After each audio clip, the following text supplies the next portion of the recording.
लक्षण प्रकट होने लगते हैं जिसके ऊपर प्रभु की कृपा होती है। हमारे ऊपर प्रभु की कृपा है, ये हम कैसे पहचाने? तो ये 8 लक्षण प्रकट होने लगते हैं जिस पर हरिजू की प्रियाजू की कृपा है। पहला, घोर अपराध करने वाले के प्रति भी दया की भावना, शांति पहला लक्षण है। भाव में भी पहले शांत भाव है। हमारे ऊपर श्री हरिजू की कृपा है, इसकी पहचान ये 8 लक्षण। पहला, शांति, अर्थात घोर अपराधी के प्रति भी गुस्सा ना क्षमा करना, ये हरि की कृपा का लक्षण है। देख लो भाई, घोर अपराधी शब्द तो जाने दो, जरा सा प्रतिकूल हो जाए तो लाख समझाओ पर भ्रकुटी तनी रहती है। ईर्ष्या, द्वेष, मात्सर्य, द्रोह, ये उपासक के हृदय की विषय नहीं, ये तो गंदे विषयी पुरुषों के हृदय के लक्षण हैं। जहां ईर्ष्या है, मात्सर्य है, द्वेष है, द्रोह है, ये कुमति के लक्षण है, ये सुमति के लक्षण नहीं, ये हरि कृपा पात्र के लक्षण नहीं। आपसे जो अपराध कर रहा है, द्रोह कर रहा है, आपका क्षमा बल ये हरि प्रसाद से होता है। शांति, क्षमा बल, शांति, सह गया, क्या करूं, सहना ही पड़ेगा क्योंकि भगवत मार्ग में वो ऐसा नहीं होता। शांति, बुरा ही नहीं लगा, हरि कृपा पात्र को बुरा ही नहीं लगा। उमा संत के यही बड़ाई, मंद करत जो करे भलाई, ये सीधा शांति की व्याख्या है। अपने यहां मंगल गान में, करत जे अनसहन निंदक तिनहु पे अनुग्रह कियो, यह है हरि कृपा, यह है आचार्य कृपा, गुरु कृपा। अपराधी पर भी क्षमा का भाव होना, भला ऐसा है? अपराधी पर भी क्षमा का भाव होना, ये हरि कृपा पात्र में ही होगा, अन्य में नहीं। तो अगर अपने हृदय में ऐसा लगे कि ऐसा नहीं है, तो हरिजू से प्रार्थना करनी चाहिए कि कृपा करो, मेरे में सामर्थ्य आवे। दूसरा, अनुसूया, वो किसी भी के प्रति कभी भी कोई दोष दर्शन ही नहीं करेगा। दोष कथन, दोष श्रवण की तो बात जाने दो। अनुसूया, दूसरों के गुणों में दोष ढूंढना, ये नहीं होता। हरि कृपा पात्र में ये नहीं था। ये सब भजन के नाश करने वाले, जैसे पहला अपराधी पर क्रोध कर देना, तो माया ने भेजा इसीलिए था कि तुम्हारे साथ व्यवहार ऐसा करे कि तुम क्रोध करो, क्रोध करोगे तुम्हारी ऊर्जा शक्ति नष्ट हो जाएगी, अध्यात्म में जो चलने की थी। और कहीं तुमने संकल्प कर लिया तो भजन शक्ति नष्ट हो जाएगी। तो अगर भजन बल है तो गया, जरूर उसको दंड मिलेगा, पक्का मिलेगा, 100% मिलेगा, लेकिन आप खाली हो गए। ना भजन करने की वृत्ति रहेगी और ना भजन रहेगा, दोनों बात। अनुसूया, किसी के सद्गुणों में दोष देखना, गुणों में दोष ढूंढना, ये हरि कृपा पात्र में नहीं होता। ये बहुत मंगलमयी बातें हैं जिससे हमारा भजन मार्ग पुष्ट होता है। तीसरा, वो बाहर से और भीतर से पवित्र रहता है, हरि कृपा पात्र। शौचाचार का ज्ञान होना चाहिए, वस्त्र आपके पवित्र होने चाहिए, ये बाहरी, जल रज आदि के द्वारा बाहरी पवित्रता। और निष्कपटता, निश्चलता, सत्य भाव, ये अंदर की पवित्रता है। अगर कपट है, छल है, असत्य है, तो हृदय मलिन रहता है। भीतर और बाहर से पवित्र रहना, इसमें खास बात क्या है? भीतर और बाहर से पवित्र रहने में, भीतर और बाहर से सदैव पवित्र कौन रह सकता है? तो बोले जो पुंडरीकाक्ष भगवान श्री हरि का, प्रियाजू का स्मरण करता रहता है, वो शवायाभ्यंतर शुचि, वो बाह्य और अभ्यंतर दोनों से पावन रहता है। तीसरी जो कृपा का लक्षण है, अर्थात वो सदैव भगवत चिंतन परायण, शौचाचार का पालन करने वाला, बाहर और भीतर से हरि कृपा पात्र पवित्र रहता है। लघु शंका में जल पात्र में रखा जाता है, जनेंद्रिय को पवित्र किया जाता है, फिर हाथ रज से धो के, फिर कुल्ला करके, आचमन करके, पैर धोकर, ऐसे पवित्र आचरण, ऐसे पशुवत व्यवहार ठीक नहीं। कुछ लोग ऐसी गलती करते हैं कि जिसमें शौच हुआ जाता है उसी में बैठकर लघु शंका करते, तो सारे वस्त्र, पूरा शरीर अपवित्र हो गया आपका। अब तो अटैच बाथरूम की व्यवस्था माया ने कर दी है। हमें लगता है कि शौचालय अलग होना चाहिए और स्नान गृह अलग होना चाहिए, थोड़ा ही चाहे भेद हो, अंतराय होना चाहिए पवित्रता के लिए। अब ये शौचालय है, यही स्नान करना है, यही लघु शंका करनी है, तो पवित्रता का निर्वाह नहीं हो पाता। यदि जिस उस जगह आप शौच करते हैं, जो बैठकर उसी पे बैठ के लघु शंका करते हैं, तो आपको पूरा वस्त्र सहित स्नान करना चाहिए पवित्रता के, तभी बुद्धि भ्रष्ट हो जाती है। आपको मंत्र का निरंतर चलना ये कठिन पड़ जाएगा। पवित्रता का निर्वाह करो। देह राग मिटने के बाद एक स्थिति आती है, अवधूत स्थिति, उसमें फिर शरीर की पवित्रता का कोई संबंध नहीं रह जाता। पर अभी तो संबंध है ना देह भाव से, तो बहुत होश से लघु शंका ऐसे करें कि आपके पैरों में, वस्त्रों में छिट्टी ना पड़े, पवित्र रहे। हर समय हमें पवित्र मंत्र जपना है, नाम जपना है, श्री की सेवा में रहना है। बहुत जल्दीबाजी खड़े खड़े लघु शंका की, छिट्टियां पड़ रही, बस ऐसे चल दिए, वो पशुवत आचरण भगवत मार्ग में नहीं चल पाओगे। वो अंदर तुम्हारे व्याकुलता पैदा करता रहेगा, भोगों की, संसार की। शौचाचार का बहुत बड़ा फल है, शरीर राग छूट जाएगा। ये बात समझ लो, शरीर राग छूट जाएगा। शरीर संबंधी पवित्रता शरीर राग छुड़ा देती है, आंतरिक रहस्य है ये। चौथा, ऐसे कार्यों का अनुष्ठान न करे जिनमें हमारा भजन छूटता है, जिनमें सत्य छूटता है, जिनमें भगवत भाव छूटता है। जैसे आपके ऊपर कृपा हुई, आप भगवत मार्ग में चल रहे हैं, अब आप ऐसे संसारिक कार्यों का अनुष्ठान कर रहे हैं जिनमें आपकी चित्त वृत्ति बिल्कुल भगवत विमुख हो रही, तो जीवन का लाभ क्या होगा? लाभ तो है भगवत स्मरण सहित। इसी की मानो टीका है, छठदम शील बिरत बहु कर्मा, निरत निरंतर सज्जन धर्मा। शीलवान और ऐसे कर्मों से विरत जिनसे भगवत विस्मरण होता है, जो सज्जन पुरुषों के द्वारा धर्मानुष्ठान होते हुए उन्हीं का अनुष्ठान, ऐसे कर्मों में ना जाए जिससे भगवत विस्मरण होता है। जैसे कल एक ने प्रश्न किया कि मैं खाता तो नहीं हूं, लेकिन मांस के दुकान में मांस बेचता हूं, होटल आदमी, क्या उचित है? ये उचित कैसे हो सकता है? तुम और भी तो व्यापार कर सकते हो। जरूरी है धर्म का पालन करने की इच्छा करते हो, धर्म आचरण करते हो, ऐसा नहीं। तो विरत बहु कर्मा, उन कर्मों से हमें विरत रहना है जो हमारे धर्म के विरुद्ध है, जो भजन के विरुद्ध है। हरि कृपा पात्र ऐसे कर्मों का अनुष्ठान कर ही नहीं सकता। और शारीरिक श्रम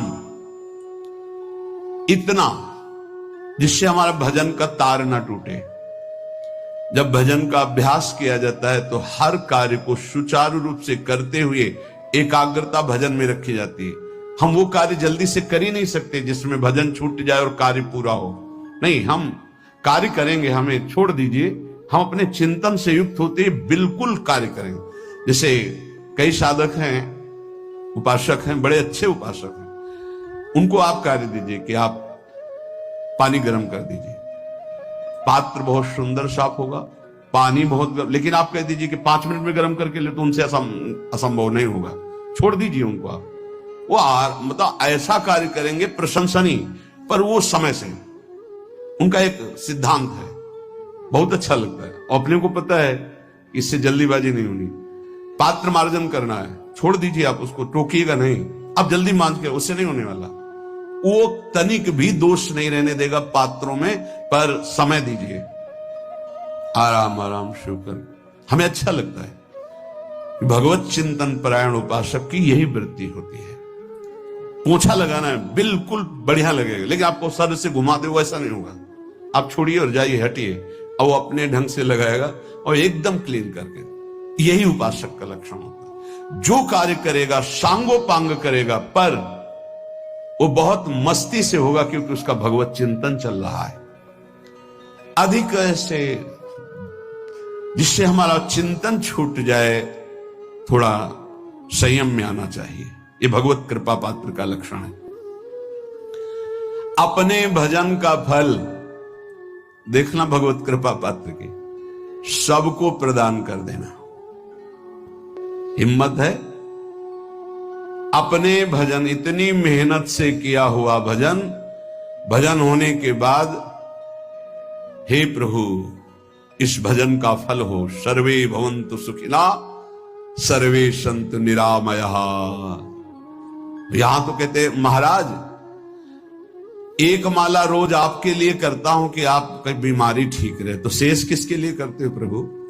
शेष क्या? अगर इष्ट और गुरु के लिए तुम्हारा है कि एक माला करते, तो फिर इतनी माला करते तो हमें क्या होगा?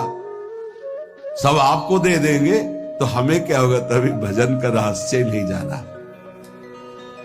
सबके मंगल के लिए अपने भजन को समर्पित कर देना। देखो भाई भजनानंदी, भजन में अरुचि होने लगेगी? नहीं होने लगेगी। सुबह से शाम तक पसीना चुआए हम और भजन का फल दे दे सबको, तो इसका रहस्य बताते हैं।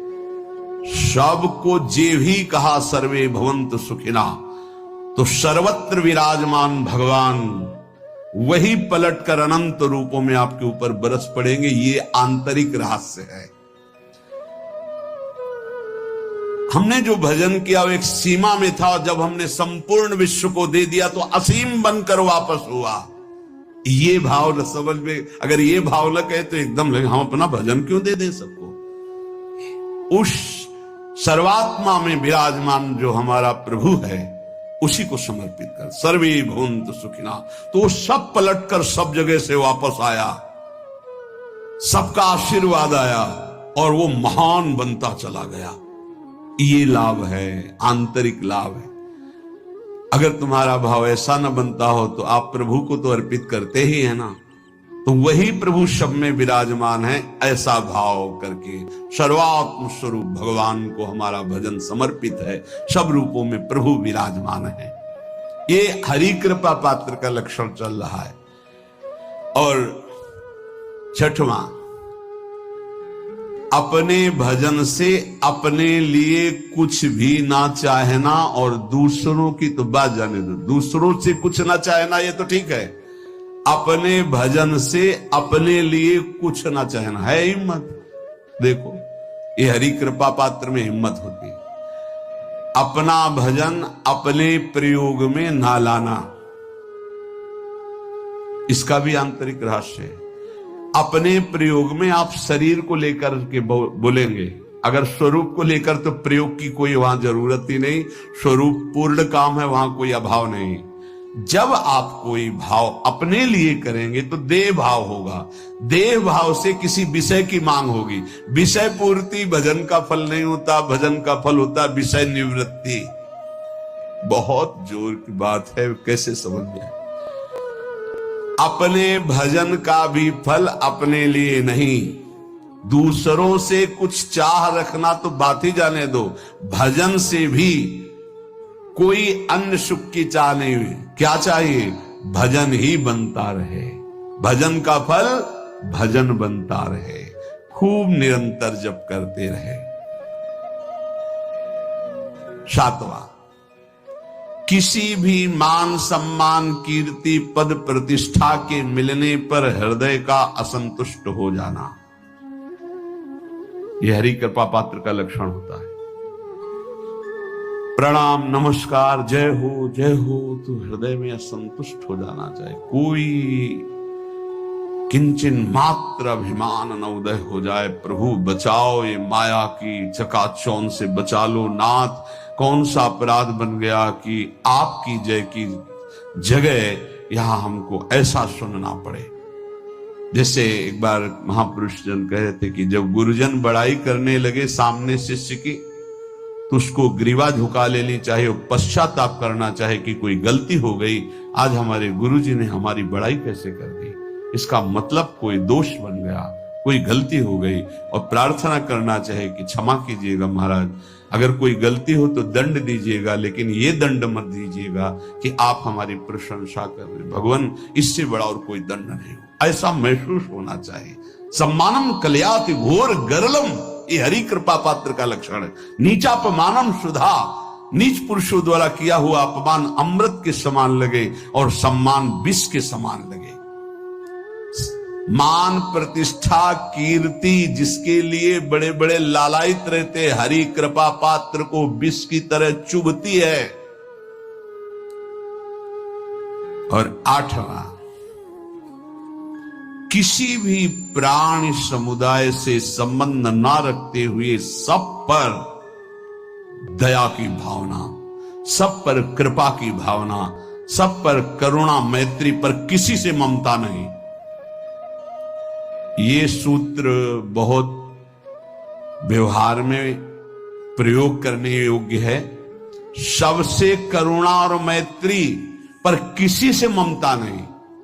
करुणा तो करी भरत जी ने, मैत्री भी की मृग से, पर ममता रहित नहीं रहे। ममता कर ली तो अगला जन्म हिरण का हो गया। ममता नहीं रखे। निर्ममो निरहंकारा, करुणा मैत्री तो करनी है, जैसे इसमें आदेश है, गीता में जी आदेश है, अद्वेष्टा सर्वभूतान मैत्र करुणे वच, पर निर्ममो निरहंकारा, ये साधक की चतुरता है। प्राणी मात्र पर दया कृपा करुणा मैत्री, पर ममता नहीं। ममता किसी से, और यहां करुणा मैत्री ये तो गायब हो गई, केवल ममता रह गई है। अपने शरीर से ममता, शरीर संबंधियों से ममता, विषय भोगों से ममता, यही जहर है।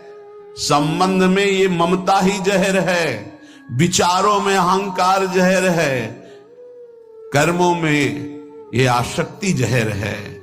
इसी जहर को मिटा दे तो जीवन मुक्त महापुरुष कर्म करते हुए, विषय सेवन करते हुए, वार्ता करते हुए, विचार करते हुए, बिल्कुल जहर रहित तो उसका जीवन हो गया।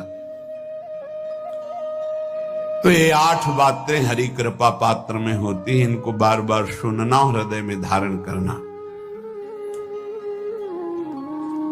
जो भक्त होता है, हरि कृपा पात्र होता है, उसमें ये 5 बातें कभी नहीं जागृत होती, स्फुरित ही नहीं होती।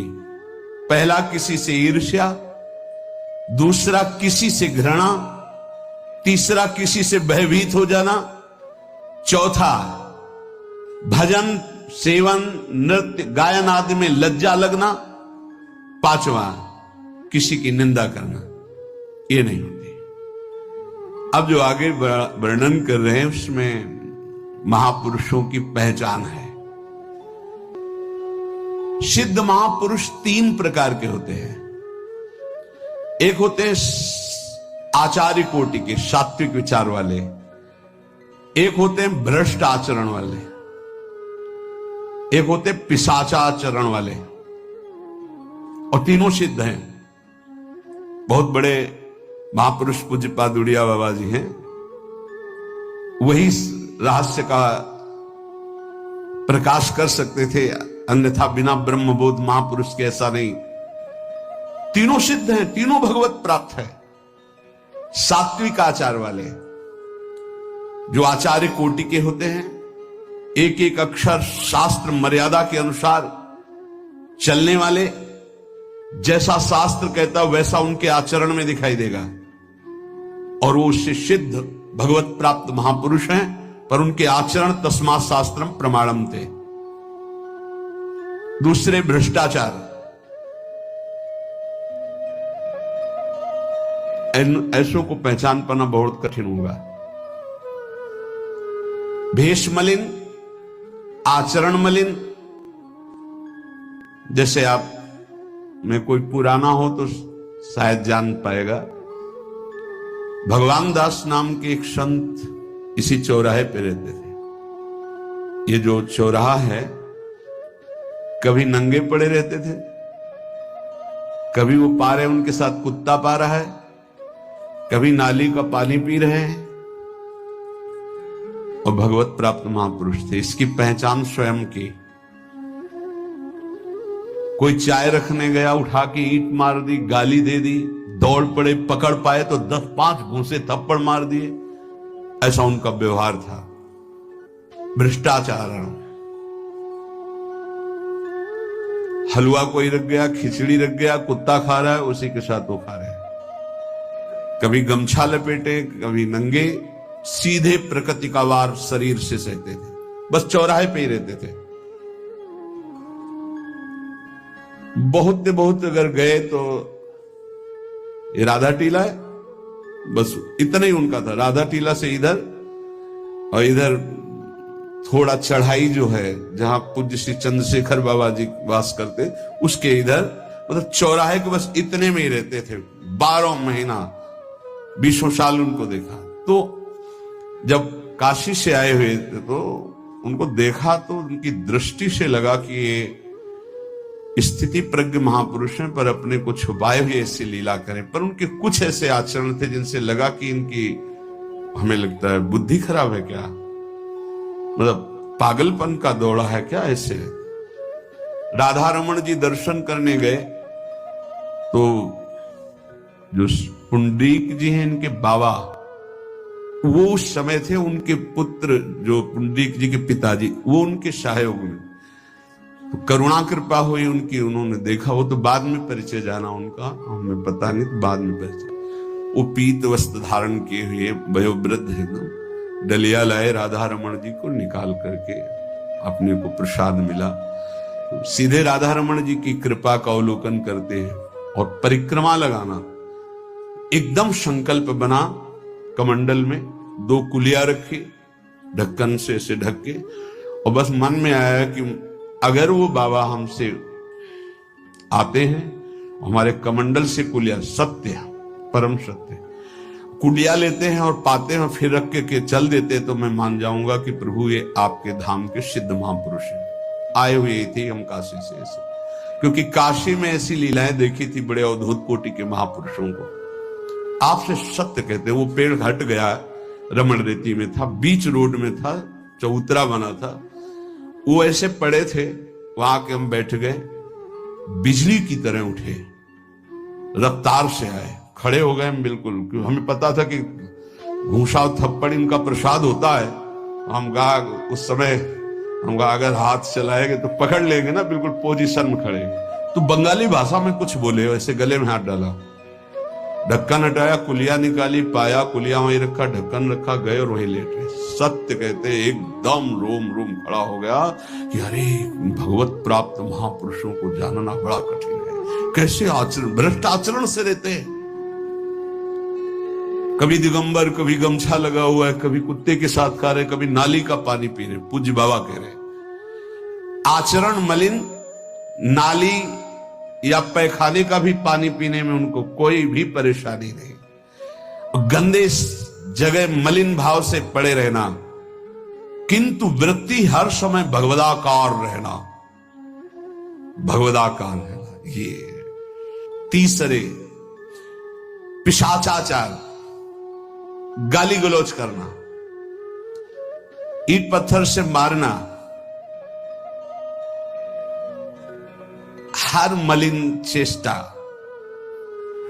बहुत कठिन है, बहुत कठिन है। ये सब देखने को मिला है भगवत कृपा से तीनों प्रकार के महापुरुषों का। वृंदावन में एक आगंतुक संत आए थे बाहर से, वो रात्रि में हर वृक्ष के नीचे खड़े रहते, पैर सूज गए थे, उनको कभी बैठे और लेटे नहीं देखा, खड़े ही रहते थे। 25 वर्ष के लगभग की बात है। उनको जब देखा तो देखते ही उनकी दृष्टि ऐसी थी ऊर्ध्व, लगा ये तो भगवत प्राप्त महापुरुष हैं। 45 वर्ष की अवस्था हो, बस खड़े रहते थे, चरण उनके फट गए थे, ऊपर से ऐसे खड़े खड़े।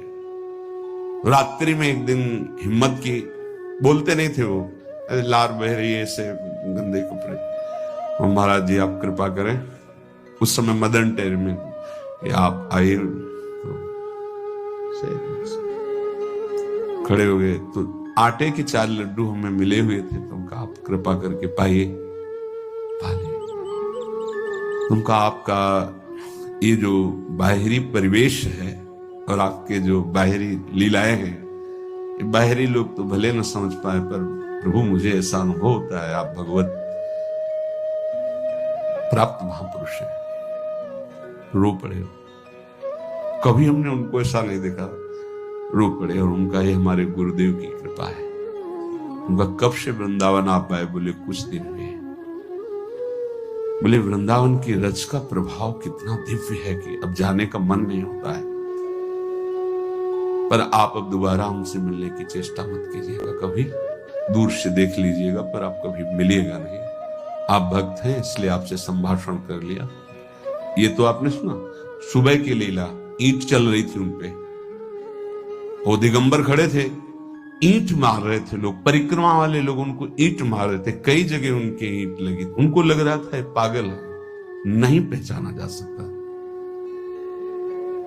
3 प्रकार के महापुरुष होते, एक होते सात्विक आचार वाले, बहुत जो शास्त्रीय आज्ञा वैसे ही अक्षरशः आपको दिखाई देंगे, आचार्य कोटि के, पवित्र शरीर, पवित्र वस्त्र, पवित्र आचरण, एकदम आचार्य कोटि। दूसरे एकदम भ्रष्ट आचरण, समझ ही नहीं सकते आप। तीसरे पिशाच की तरह, समझ ही नहीं सकते उनको। अब लाभ होता है केवल पहले वाले से, सात्विक, तस्मात् शास्त्रम प्रमाणम थे, इससे जनता का लाभ होता है। इन 2 से विशेष हानि हो जाती है, क्योंकि इनके आचरण ऐसे होते हैं, साधु अवज्ञा तुरंत भव, बहुत जल्दी विनाश होता है ऐसे महापुरुषों के अपमान से। सात्विक महापुरुषों के नहीं, अगर उनसे अपमान भी हो जाएगा तो क्षमा करेंगे वो सब। इनको न क्षमा से मतलब है, न पिटाई से मतलब है, इनकी दैवी शक्ति तुम्हारा नाश कर देगी। ऐसे से बहुत, क्योंकि इनको समझ में नहीं आएगा ना। काशी में भी देखा, कुल्हड़ चल रहे हैं सब, और ब्रह्माकार वृत्ति, लोग समझ नहीं पा रहे हैं, चाहे कि कुल्हड़ जमा है, मार रहे हैं उनके ऊपर। बिल्कुल जो चर्म है प्रकृति को सहते सहते भैंसे का जैसे हो गया मोटा एकदम, और उनके ऊपर मार पड़ रही है, वो मुस्कुरा रहे हैं, चल रहे हैं। हमका गजब हो गया, ब्रह्माकार स्थिति महापुरुष के सामने, ऐसे कोई समझ ही नहीं पाता। तो कह रहे हैं ऐसे भक्तों से प्रायः सबकी हानि हो जाती है, क्योंकि समझ पाते नहीं कि स्थिति क्या है, और जब उनका अपमान करते हैं, उनको मारते हैं, पीटते हैं, उनका सर्वनाश हो जाता है। वो करते नहीं है, उनका प्रभाव कर देता है, पर सात्विक महापुरुषों से किसी का मंगल नहीं होता। इसलिए समाज का परम मंगल शास्त्र के द्वारा आचरण किए हुए जो सिद्ध महापुरुष हैं उनसे होता है। ये 2 प्रकार के महापुरुष जो होते हैं, कई तरह से हानि हो जाती है, आप समझ ही नहीं पाएंगे, आप अपमान कर देंगे, अनिष्ट हो जाएगा आपका, क्योंकि यहां ना क्षमा है ना दंड है, दैवी शक्तियां उनकी सुरक्षा में लगी हुई, वो सर्वनाश कर देंगी। इसलिए बाबा परिचय बता रहे कि अगर तो इनको पागल ना समझा जाए। ये प्रायः जैसे एक बार बताया था कि हरगोविंद जी के पांडाल में रास हो रहा था, एक दिगंबर महापुरुष आए और वो ऐसे खड़े थे पीछे से, चूंकि आरती करने के बाद पीछे राधा वल्लभ जी की गए तो पीछे ही खड़े होना था, तो बिल्कुल पास बूट पहने हुए मारा लात पीछे से, वो मुभरा गिर गए, आराम से खड़े हुए, रास को ऐसे नेत्रों से हल्का सा और बस फिचल दिए। वो पीछे 10 बार लात मारता गया, वो मुड़ के नहीं देखा किसने मारा, पीछे पीछे हम 10 कदम चले। गजब हो गया, ऐसी स्थिति इस महापुरुष की। और ये बावरा जान नहीं रहा कि अपना सर्वनाश कर दिया हमने, और वो गजेंद्र की तरह मतवाले ऐसे फोगला की तरफ चल के नहीं। कैसे समझोगे महापुरुषों को? बाहरी व्यवहार। अभी 10-12 वर्ष की बात है, यमुना के पार ऐसे खो करके रहते थे दिगंबर एक महात्मा, अब है कि नहीं मुझे पता नहीं, पहले यमुना किनारे जाते थे बैठने, तो बस वो चीखते थे, राजकुमारी राजकुमार, राजकुमारी राजकुमार यमुना पार से